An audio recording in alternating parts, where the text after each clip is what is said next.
Bienvenue.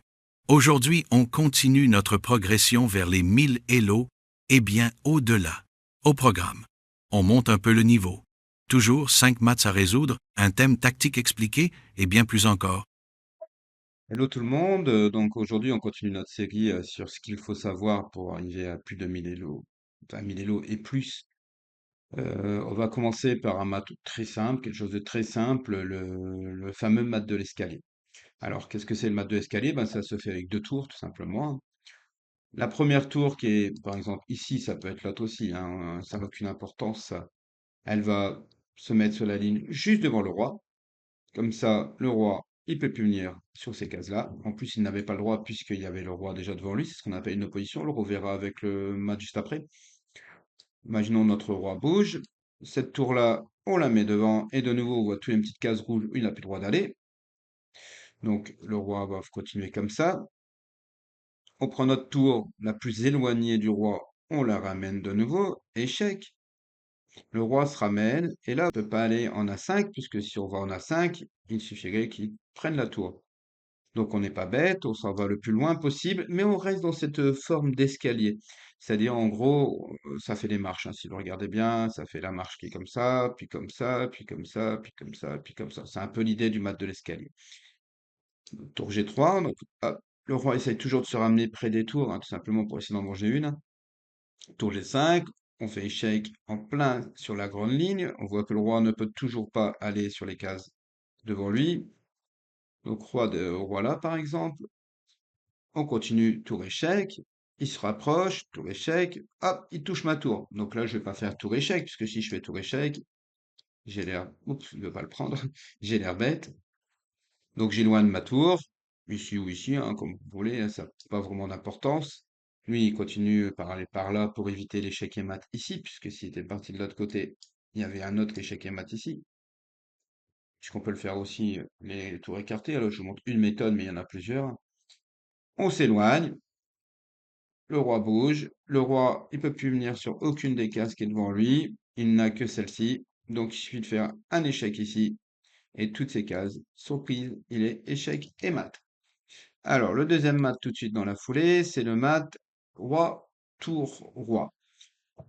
Alors, que signifient ces petits ronds de couleur? Donc, le rond vert signifie le roi blanc, le rond noir, c'est les rouges, on a compris.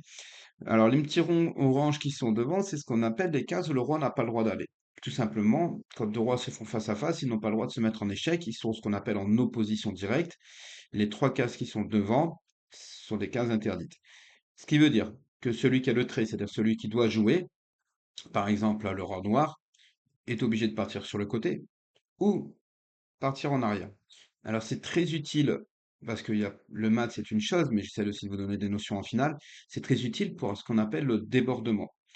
Tout simplement, le débordement, on le verra dans une finale élémentaire, les finales élémentaires qu'on verra dans les prochaines sections. On commencera un petit peu les finales élémentaires roi sur roi, où on verra que ben, le roi peut déborder le roi blanc avec son pion, va aussi à déborder le roi noir et puis à faire dame pour pouvoir les mater avec ce roi et sa dame. C'est pour ça que c'est important de connaître les maths élémentaires, roi tour, deux tours, roi dame, je ne l'ai pas mis, puisqu'en vérité, si vous savez mater avec roi tour contre roi, vous savez mater avec une dame, hein, c'est encore 10 fois plus facile. Donc, où en étais-je? Donc ici, le roi ne peut pas aller devant lui, donc il ne peut aller que sur les cases qui sont ici. Donc pas de souci, j'ai fait un coup d'échec, je prends toutes les cases. Le roi, ça va. Toujours, il va essayer de s'en aller toujours vers ma tour. Donc là, imaginons, je me suis mis là, j'aurais pu me mettre sur une autre case, par exemple celle-ci, il n'y avait aucun problème, ça change rien. Il se rapproche, me rapproche, il touche ma tour. Ben donc, je m'éloigne, on a compris le principe, mais je m'éloigne en gardant toujours cette ligne-là devant le roi, pour le mettre dans une petite boîte. La notion de boîte, c'est quoi? C'est, ben, en vérité, un échiquier, c'est déjà une boîte. Je réduis de plus en plus le nombre de cases du roi. Je ne vais pas trop loin, puisque si je réduis totalement toutes ces cases et et que c'est à lui de jouer, mais qu'il ne peut plus bouger, c'est ce qu'on appelle le pat, on le verra tout à l'heure. Mais en gros, là, l'idée, c'est vraiment je réduis le plus possible pour pouvoir le ramener sur la première rangée qui est là et lui faire un coup d'échec et mat. On va voir comment ça marche. Donc, imaginons, il se rapproche. Là, je perds un petit temps avec ma tour, c'est juste pour dire, bah, soit tu viens devant et dans ce cas, je te fais échec et je suis content, ou soit tu t'éloignes et puis je vais te suivre avec mon roi. Hop, hop, boum, il est devant. En opposition, ils sont l'un devant l'autre. Toutes les cases oranges lui sont interdites. Il n'y a que les cases ici qui lui sont autorisées, donc je fais échec avec ma tour. Il n'a plus le droit d'être resté sur la deuxième, il peut pas aller sur la troisième, il doit aller sur la première. À partir de ce moment-là, je le suis. Là, j'ai mis là, par exemple, pas grave. Et voilà, on arrive dans la position finale, c'est du roi. Elle peut être n'importe où, que ce soit blanc ou noir d'ailleurs, mais n'importe où dans cette configuration. C'est-à-dire le roi blanc sur par exemple, la sixième, et le roi noir sur la huitième, et la tour qui bloque sur la septième et qui va faire échec et mat sur la huitième. Avec les noirs, c'est pareil, mais inversé. On peut aussi le faire sur les côtés, hein, il n'y a pas de problème. C'est vraiment la configuration. Alors, on va voir un mat un tout petit peu plus compliqué, si j'arrive à l'attraper. C'est un mat fou cavalier. Alors, pourquoi je vous mets cette position alors que, en général, ce mat fou cavalier, même des joueurs très forts ne savent pas le faire, hein. Je vous avoue que j'ai déjà vu des joueurs, des parties même de grands maîtres où c'était pas dans cette position finale, hein, c'était vraiment bien avant. Mais fou cavalier, c'est toute une méthode pour le faire qui est assez complexe. Moi, je l'ai mis dans sa position finale parce que je trouve que l'harmonie entre le cavalier et le fou et le roi est très jolie et explique bien la notion de petite boîte, de grande boîte et surtout la notion de comment repousser le roi. Pourquoi? Parce que là, par exemple, dans cette position-là, toutes les cases rouges sont interdites au roi, les cases oranges sont autorisées. Et dans un premier temps, un peu comme dans le mat de l'escalier, tout au début, on ne fait pas un coup d'échec. Le premier coup qu'on va faire, c'est qu'on va réduire la boîte du roi. C'est-à-dire que là, quand on regarde, on vient de lui prendre une case. Le roi va en A8. À partir de là, notre cavalier, nous, on aimerait bien que notre cavalier fait échec et mat, il y a deux cases, enfin trois cases. Il y a cette case-là et cette case-là. Le problème, c'est que il faut regarder les cases d'échec. Donc déjà, celle-ci, bah, malheureusement, elle ne fonctionne pas, puisque quand le roi va se retrouver sur la case rouge, il faut que mon cavalier soit, je vais la mettre en verte, ici ou ici. L'autre problème, quand on réfléchit bien, c'est que si mon cavalier vient sur cette case-là, bah, le fou, lui, pourra pas venir sur cette case-là. Donc on va dire que cette case, elle est réservée au fou. Donc on va essayer de venir ici, en passant comme ça, tout simplement. Donc, K C5, le roi il vient en B8. Comme j'ai dit, on fait le petit coup d'échec.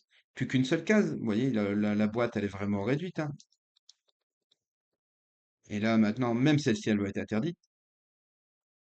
Et voilà, donc là, on arrive sur la micro-boîte, on va dire la boîte la plus petite, hein.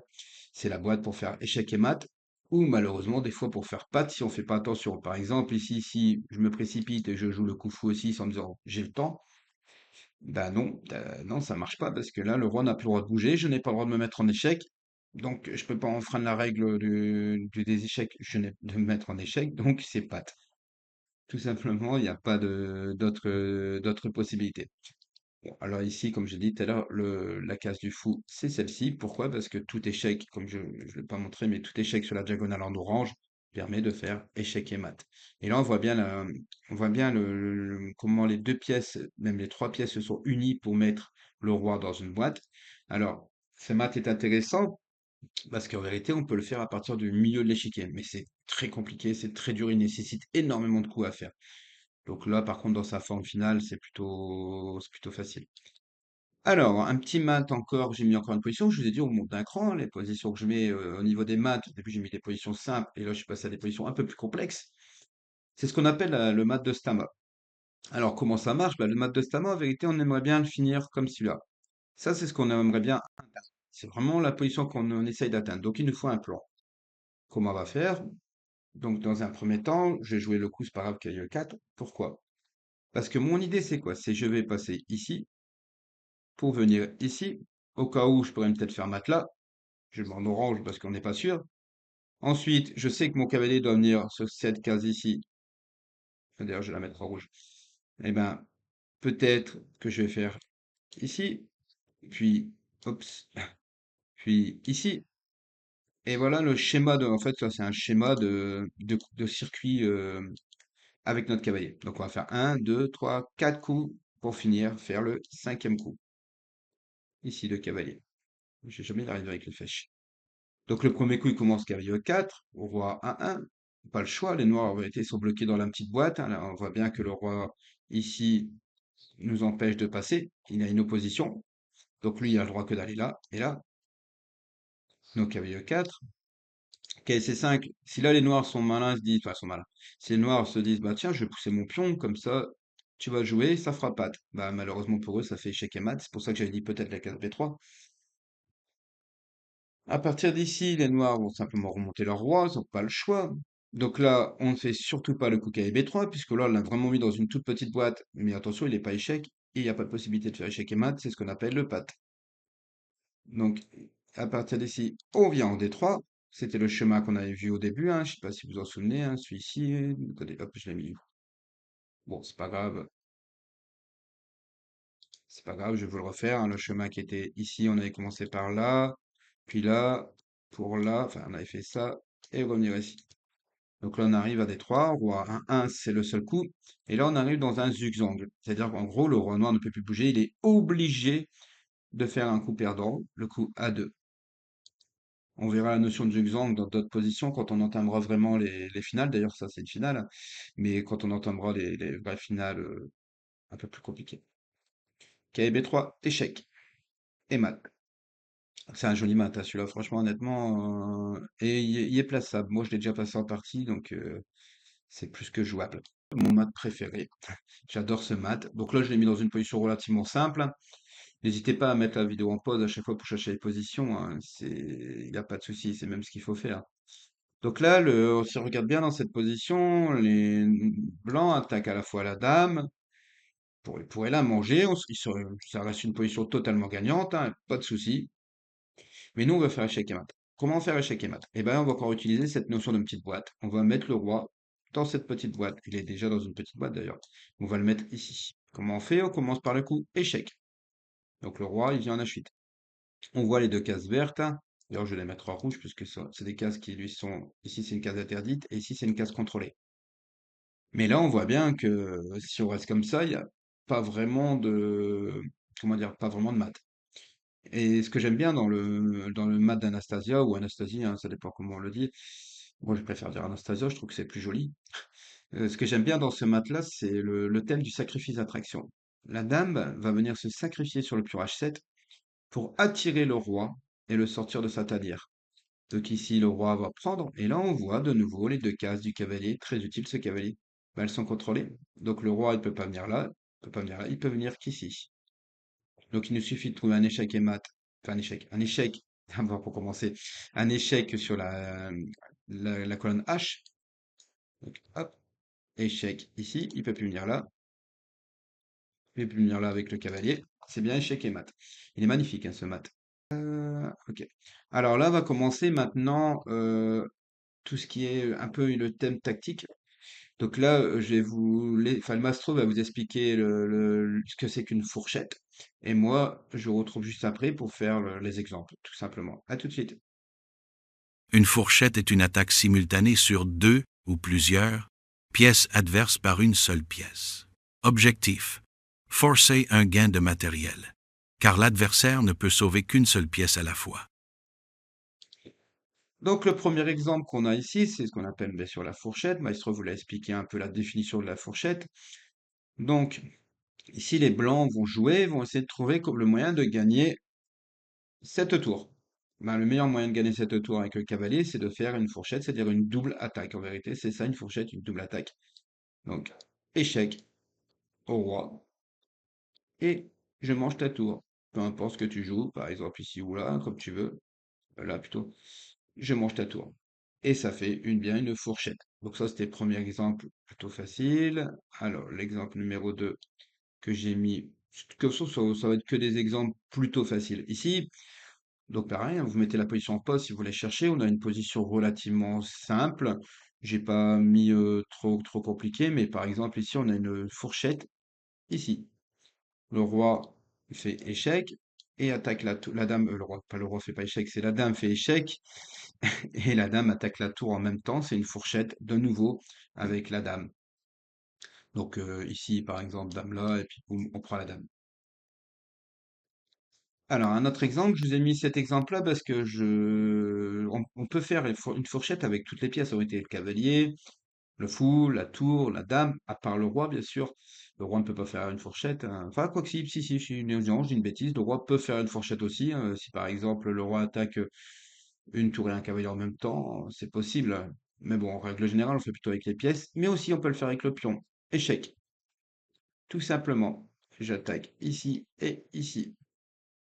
Donc maintenant qu'on a vu la fourchette, on a vu un petit peu ce thème tactique important, c'est mettre à mettre dans la boîte à outils, hein. La fourchette, c'est vraiment quelque chose qu'on fait facilement, quelque chose qui est pas compliqué à mettre en place. On va voir quelques petits pièges d'ouverture qui mettent un peu en vedette cette fourchette. Alors on va voir celui-là. D'abord, celui-là sur la sicilienne qu'on appelle la sicilienne à la pine. Donc la sicilienne se caractérise par le coup. Les blancs jouent le pion dame avec E4. Les noirs répondent immédiatement avec le pion C5. Donc c'est un système très joué qui est très très bon avec les noirs. Il n'y a vraiment aucun problème là-dessus. L'idée c'est je vais échanger un pion de l'aile ici contre un pion du centre. Donc là c'est la partie ouverture. C'est là où nous ce qu'on veut voir c'est surtout le piège. Donc cavalier F3, naturel. On développe rapidement notre L roi. D6. La lapine, le coup C3. Alors, cavalier F3, c'est pas le coup originel de la lapine, hein. La lapine, normalement, ici, ça se joue direct, on peut la jouer directement. Cavalier F3, si je me souviens bien, ça s'appelle une lapine différée. Bon, c'est juste des termes techniques, hein. Donc, on joue C3. Ici, on joue C3, bah, tout simplement, pour pouvoir pousser les 4. Les noirs ici vont répondre cavalier F6, et en faisant cavalier F6, ils attaquent fortement notre pion E4, qui est non protégé. Mais c'est pas grave. Je continue à mon développement. Si les noirs peuvent se dire, bah, bon, mon adversaire a joué trop rapidement, il m'a donné son pion. Donc n'hésitez pas à mettre la position, pas la position, la vidéo en pause pour trouver la fourchette. Voilà, pour ceux qui vont chercher, bon, bah, si vous avez la solution, c'est très bien. C'était bien le coup. Dame à 4, échec. Pourquoi? Parce qu'en jouant Dame à 4, on attaque le cavalier et on fait un échec. C'est bien une fourchette. Alors, un autre exemple. On peut voir aussi un thème dans l'anglaise.